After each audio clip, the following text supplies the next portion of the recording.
Topic that is magnet किया था up to that current carrying magnetic field around the current carrying conductor, ठीक है। Straight देखा था और लूप देखा था। आज हम लोग देखने वाले हैं force. Force acting on a conductor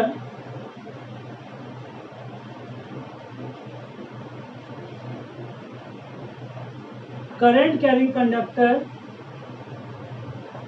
when placed inside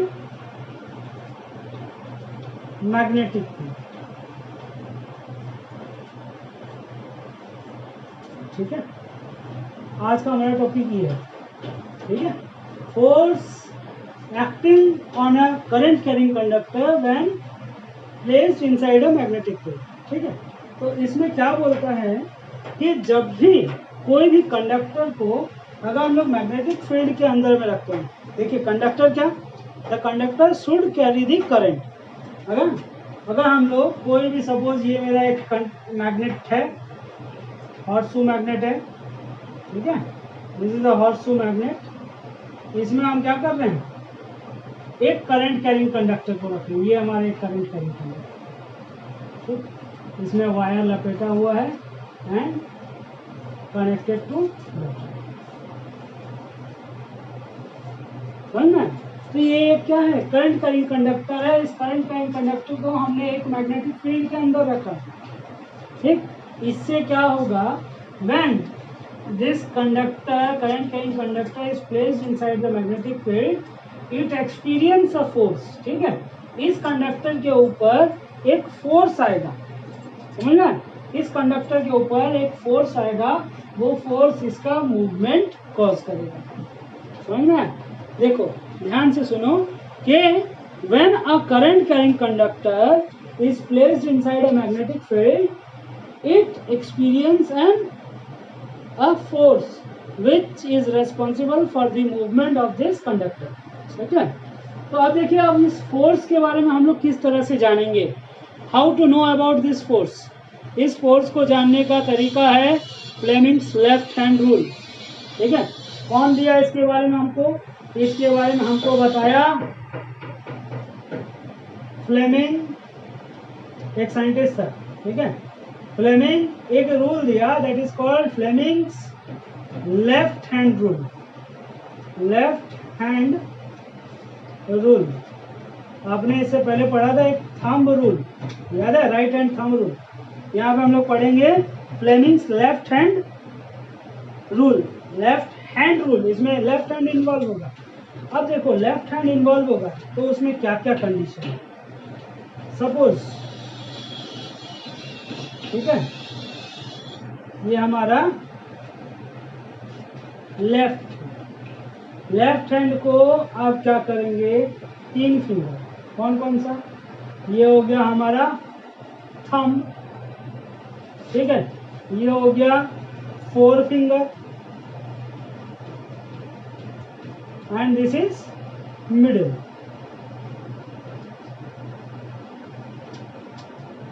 ठीक है, 3 फिंगर। मतलब to find out the force acting on this conductor what we have to apply, we have to apply the Fleming's left hand rule. इसमें क्या बोलता है कि when 4 finger होता है, ये है 4 फिंगर, ये होता है middle finger and this is thumb, ठीक है। It states that, this rule states that when 4 finger, middle finger and the thumb are stretched mutually perpendicular to each other, देखो हमेशा इस तरह से, ठीक है। when these are stretched mutually perpendicular to each other then this forefinger points in the direction of magnetic field। forefinger क्या देगा, magnetic field का डायरेक्शन देगा। this middle finger gives the direction of current, मतलब ये दो हमको known है, समझ में आया, क्या क्या नोन है, मैग्नेटिक फील्ड और साथ ही साथ current. So with this forefinger indicates the direction of magnetic field. This middle finger gives the direction of current. Then the force acting on the conductor, is given by the thumb. ठीक है, this thumb indicates the क्या, force acting on the conductor. ठीक है, इसको याद रखना कि thumb, हम देखो इसमें हमको क्या चीज अननोन है, थंब का डायरेक्शन अननोन है, फोर फिंगर हमको देता है मैग्नेटिक फील्ड. ठीक है, मैग्नेटिक फील्ड. मिडिल फिंगर हमको देता है electric current, direction of current. Then thumb gives the direction of, ठीक है, डायरेक्शन ऑफ फोर्स. ये है आपका फ्लेमिंग्स लेफ्ट हैंड रूल. ये जनरली ये रूल आपका एप्लीकेबल होता है किसमें, इलेक्ट्रिक मोटर्स में. ठीक है, इलेक्ट्रिक मोटर जो है वो बेस्ड होता है ऑन दिस फेनोमेना. ठीक, किस तरह से बेस्ड होता है आप देखेंगे कि आपने कभी इलेक्ट्रिक मोटर खोला होगा. इलेक्ट्रिक मोटर के अंदर आपको दो चीज देखने को मेन मिलता है. एक तो मैग्नेट, उसका जो केस है, उस केस में चारों तरफ मैग्नेट होता है. ठीक है, मैग्नेट होगा, और जो सैफ्ट है उसका जो रोटेट करता है, उस सैफ्ट को अगर आप निकालेंगे तो उसमें कॉपर वायर्स है. ठीक है, copper wires, wounded copper wires. वो कॉपर वायर्स जो है क्या करता है, it act as a solenoid. ठीक है, वो एक सोलेनॉइड का काम करता है. तो उसमें से जब करंट पास करता है, फ्लो करता है, तो उसके कारण मैग्नेटिक फील्ड जनरेट होता है. ठीक, देन अभी करंट क्या है, उस कॉपर वायर में करंट है और एक मैग्नेटिक फील्ड जनरेट हो रहा है. तो इस कारण वो कॉपर वायर जिस सैफ्ट से लपेटा हुआ है, उस सैफ्ट के ऊपर एक फोर्स क्रिएट होता है. ठीक है, मतलब वो सैफ्ट जो है आपका किसका काम करता है, it act as a conductor. तो उस सैफ्ट के ऊपर क्या आएगा, एक फोर्स आएगा. ठीक है, वो फोर्स क्या करेगा, उसको रोटेट करेगा. ठीक, अगर हम लोग सपोज एक एग्जांपल देखते हैं, चलिए देखो यहाँ पे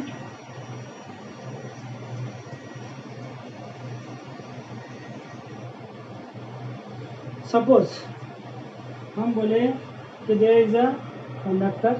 ये कंडक्टर है. ठीक है, इसमें करंट आपका सपोज ऐसा डायरेक्शन में, और ये आ रहा है आपका मैग्नेटिक फील्ड, इस तरह से मैग्नेटिक फील्ड. ठीक है, ऐसा है मैग्नेटिक. तो आपको बताना है इस कंडक्टर के ऊपर फोर्स कैसा होगा. ठीक है, फोर्स बताना है. फोर्स कैसा मालूम चलेगा, आप क्या लगाएंगे, ये रूल लगाएंगे. समझ में, ये रूल लगेगा. ये रूल लगेगा तो हाथ का पोजीशन को ध्यान देंगे. हाथ का पोजीशन जो है परफेक्ट होना चाहिए. समझ में, मतलब कि ये है आपका मैग्नेटिक फील्ड. ध्यान से देखो, दिस इज मैग्नेटिक फील्ड, है ना, and this is electric current. Current का डायरेक्शन है अपवर्ड, मैग्नेटिक फील्ड है इस डायरेक्शन में.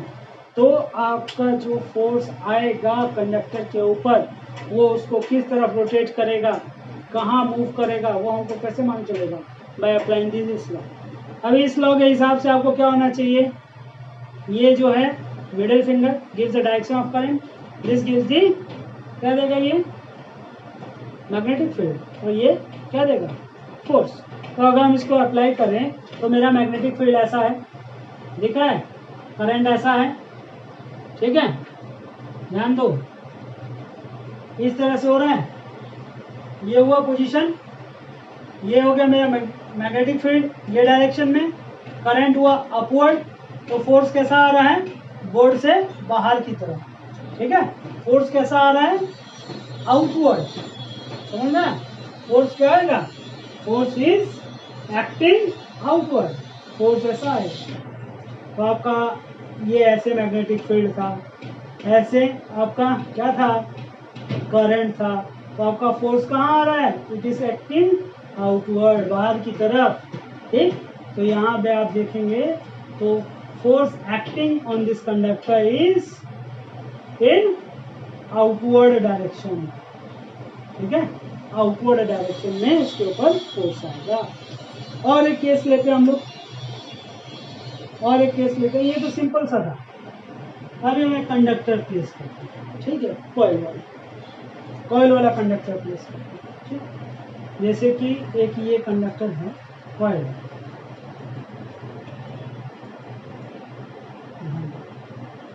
ठीक है, दिस इज द कंडक्टर। ये जो है कनेक्टेड आपका बैटरी के साथ।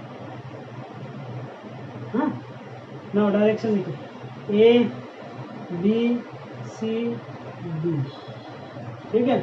हमने इसके इधर में एक मैग्नेट रखा है, इधर में मैग्नेट रखा है। My this is north pole, this is south pole, ठीक है। अब आप ये तो सोचेंगे मैग्नेटिक फील्ड किधर मूव करता है, मैग्नेटिक फील्ड का डायरेक्शन कैसा होता है भाई, कौन बताएगा? याद करो, नॉर्थ टू साउथ कि साउथ टू नॉर्थ? अरे हाँ जी, north to south. Magnetic field always कहाँ? Direct in the north to south. मतलब इसमें देखेंगे तो आपका यहाँ पे मैग्नेटिक फील्ड कैसा हो रहा है, ऐसा, ठीक है, ऐसा आपका मैग्नेटिक फील्ड हो रहा है। अभी करंट फ्लो करेगा तो करंट पॉजिटिव से निकल के आता है नेगेटिव में, तो करंट ऐसा चल रहा है, ऐसे, ठीक है, ऐसे यूं यूं, ठीक, एंड फाइनली ऐसे, ठीक है। करंट आपका ऐसे फ्लो कर रहा है, मतलब A to B, B to C, C to D, ठीक है, A to B, B to C, C to D, आपका करंट इस तरह इस डायरेक्शन में फ्लो करता है। तो अब आप सोचेंगे कि इसके ऊपर क्या होना चाहिए, फोर्स एक्ट करना चाहिए इस कंडक्टर के ऊपर, ठीक है। ये है एक रोटेटेबल कंडक्टर, इसके ऊपर फोर्स एक्ट करेगा, तो फोर्स किस डायरेक्शन में इसको घुमाएगा, हम सोचेंगे किस डायरेक्शन में घुमाएगा। ध्यान दो, ये कंडीशन क्या था, ये लगाना है, ठीक है, ये लगाना है, तो ध्यान दें, अगर हम ये डायरेक्शन लगाते हैं, मेरा मैग्नेटिक फील्ड हो गया ये, this is my magnetic field, दिख रहा है, करंट हमारा ए बी आर्म में, ठीक है, ए बी आर्म का बात हो रहा है, ए बी आर्म में आपका करंट कैसा है, अपवर्ड, तो this points the upward direction. अब हमारा फोर्स कैसा आएगा, अंगूठा कहाँ जा रहा है मेरा, अंदर की तरफ, मतलब जो फोर्स आ रहा है वो इस आर्म को कहाँ घुसाएगा, इस आर्म को इनवर्ड धक्का देगा, समझ में आया, कहाँ, इनवर्ड, अंदर की तरफ। मतलब कैसा डायरेक्शन होता है ये, ऐसे अगर डायरेक्ट हो रहा है तो क्या हो गया ये, क्लॉकवाइज, समझ में आया, कैसा हुआ, क्लॉकवाइज, क्योंकि क्लॉक ऐसे घूमता है, याद है। उसी तरह से आप देखेंगे कि इसमें, ठीक है, इसमें जो है, इसमें आपका करंट कैसा होगा, सर इसमें करंट कैसा होगा, डाउनवर्ड है, तो इस केस में मैग्नेटिक फील्ड जो है वो तो ऐसा ही है, but direction of current is changed, समझ में आए। तो अब इसके ऊपर हम निकालेंगे फोर्स, इस आर्म के ऊपर फोर्स निकालेंगे, तो वो कैसा होगा, ध्यान दीजिए, ये दिख रहा है कंडीशन, हमारा ये फिंगर हो गया, ये क्या है, दिस इज करंट, करंट है डाउनवर्ड, मैग्नेटिक फील्ड अभी भी नॉर्थ टू साउथ इसी डायरेक्शन में, तो अंगूठा कैसा आ रहा है, आउट की तरफ, बाहर, ठीक है, बाहर की तरफ पॉइंट कर रहा है, तो हमारा इसमें जो करंट है वो कैसा हो रहा है, पॉइंट कर रहा है बाहर की तरफ, समझ में। मतलब आपका ये आर्म जो है कहाँ जाएगा, अंदर जाएगा, नीचे घूमेगा डाउनवर्ड, और ये आर्म जो है आपका अपवर्ड आएगा, ठीक है। तो ऐसा होता है कि एक आर्म पे अगर डाउनवर्ड फोर्स आ रहा है तो दूसरा आर्म पे अपवर्ड फोर्स आएगा, क्यों, क्योंकि देखो इन दोनों केस में आप देखेंगे, ऑब्जर्व करेंगे तो आपको एक चीज से सेम मिलेगा, मैग्नेटिक फील्ड सेम है, ठीक है, बट जो करंट का डायरेक्शन है वो दोनों में रिवर्स होगा। तो जैसे ही करंट का डायरेक्शन रिवर्स हो जाएगा, करंट का डायरेक्शन जैसे ही रिवर्स हो जाएगा, वैसे ही फोर्स का डायरेक्शन भी रिवर्स हो जाएगा, ठीक है। अब आप बोलेंगे सर ये आर्म बीसी में भी तो करंट जा रहा है ना, आर्म बीसी में भी करंट जा रहा है, तो बीसी का मूवमेंट क्यों नहीं हुआ, है ना। तो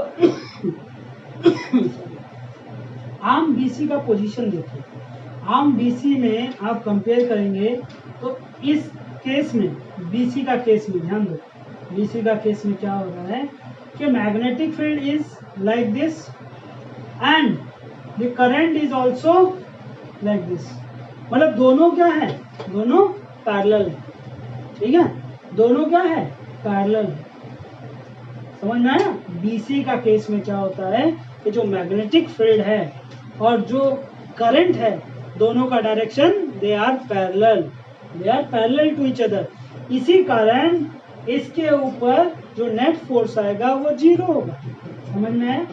इसलिए इसके ऊपर जो फोर्स आ रहा है दैट फोर्स इज 0, ठीक है, डन, समझ में आया। हाँ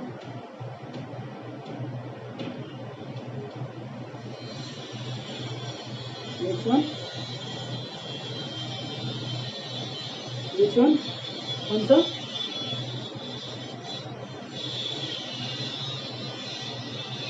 अच्छा ठीक है, एक बार फिर से हम समझा रहे हैं, सुनो ध्यान से सुनो, ठीक है। आप अगर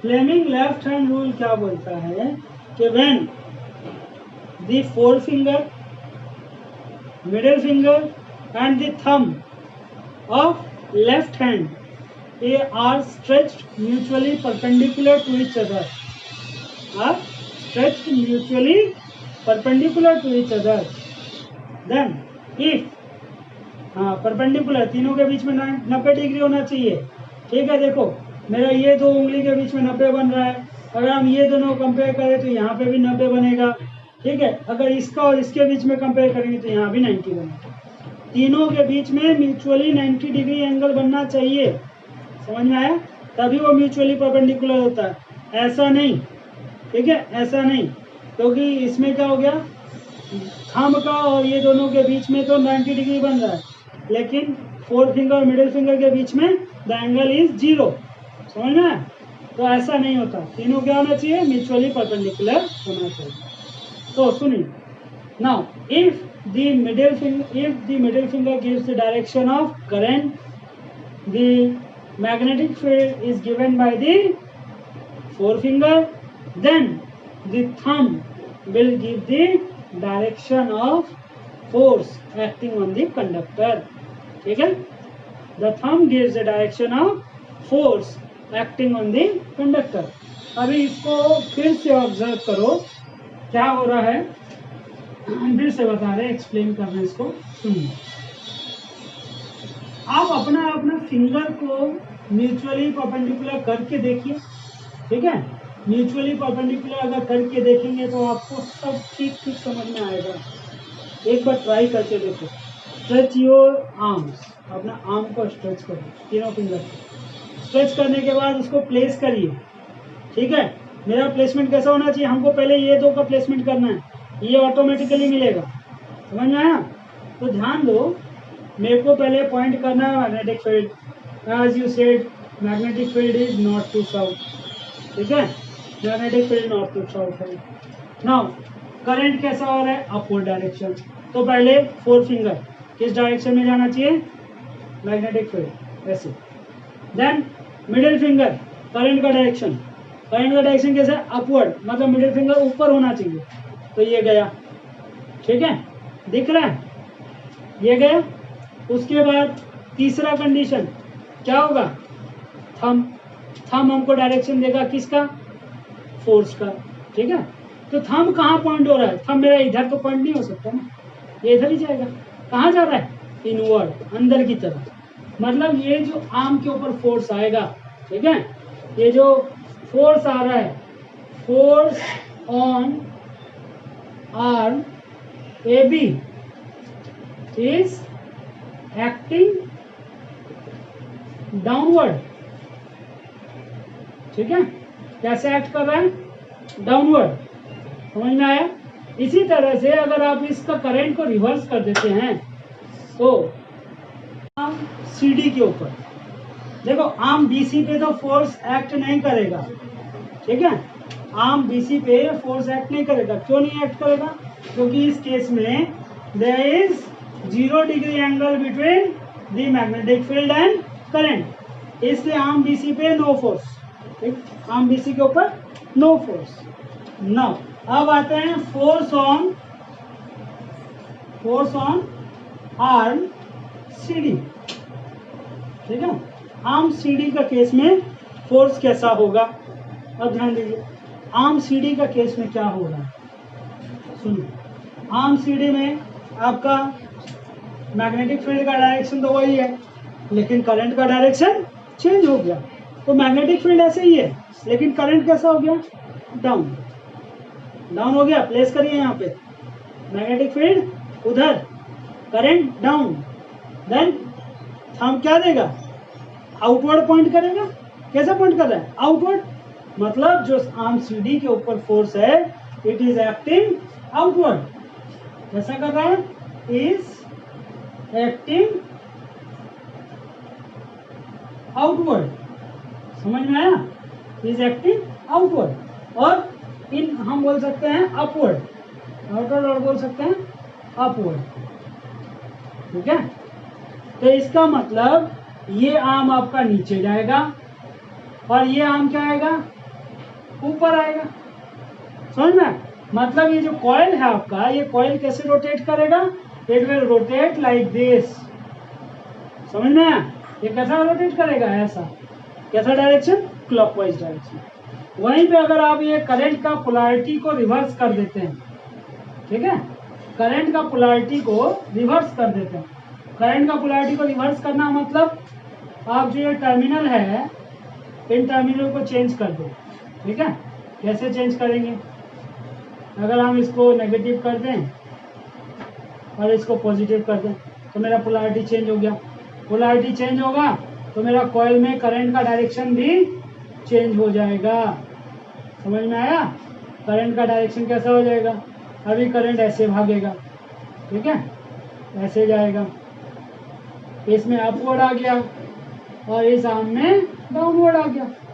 समझा। तो अब इस केस में अगर आप ऑब्जर्व करेंगे तो हमारा केस क्या हो रहा है, आर्म AB के ऊपर करंट कैसा आ रहा है, इट इज एक्टिंग डाउनवर्ड, ऐसा हो गया। अभी ये आर्म कहाँ जाएगा, this arm will goes upward, ये कहाँ जाएगा, ऊपर की तरफ, लेकिन ये आर्म कैसा आएगा, डाउनवर्ड। तो इस केस में जब ये कॉइल रोटेट करेगा तो इसका रोटेशन कैसा होगा, it will rotate like this. ये आर्म ऊपर जाएगा, ये आर्म नीचे जाएगा। समझ ना, ये ऐसा हाथ है तो इस पोर्शन में क्या आएगा, करंट अप आएगा ऐसे, और इस पोर्शन में डाउन आएगा, इसको धक्का मारेगा तो ये आर्म ऐसे पलटी मारेगा। समझ में आया, तो कैसा हुआ, एंटी क्लॉकवाइज। समझ में आया, ये क्या हुआ, एंटी क्लॉकवाइज। ठीक है, इसमें कोई प्रॉब्लम, कोई डाउट बताओ। क्या चीज बोला,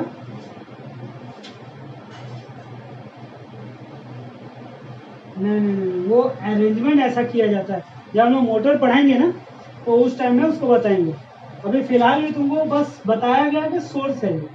ठीक है, अब हम तुमको जब मोटर पढ़ाएंगे तो उस टाइम में समझाएंगे कि ये जो कनेक्शन है ये कहाँ पे होता है। ठीक, तो मोटर का केस में देखो ये चीज़ पूरा सेम है, बट ये जो अरेंजमेंट है, ये अरेंजमेंट थोड़ा सा चेंज होता है। क्या चेंज होता है देखो, बताते हैं।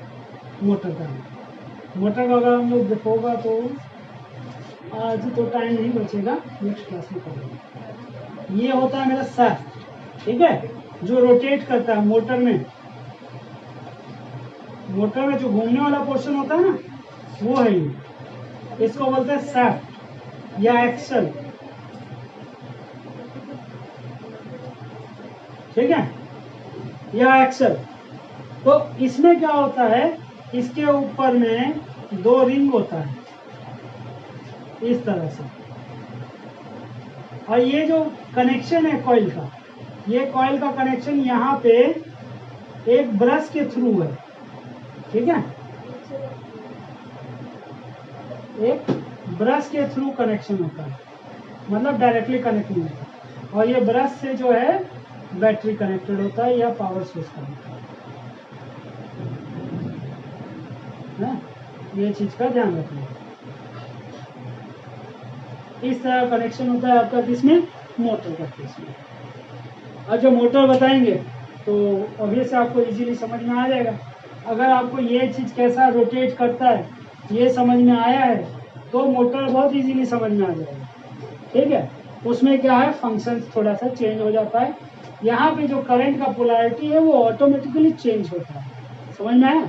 तो इसको हम लोग लेटर ऑन डिस्कस करेंगे। आज फिलहाल के लिए इतना ही रखेंगे। ठीक है, हाँ अभी मेरे को ये बताइए, अगर किसी को, हाँ what is the principle behind this motor, what is the principle? Principle ऐसा है कि whenever a current carrying conductor is placed inside the magnetic field, ठीक है, प्रिंसिपल बोलता है कि अगर कोई भी करंट कैरिंग कंडक्टर को हम मैग्नेटिक फील्ड में रखेंगे तो उसके ऊपर एक फोर्स एक्ट करेगा। समझ में आया? वो फोर्स जो है रेस्पॉन्सिबल होगा इसको रोटेट करने के लिए। इस प्रिंसिपल पे बेस्ड होता है आपका इलेक्ट्रिक मोटर। समझ में आया बात? ठीक है, हाँ तो ठीक। और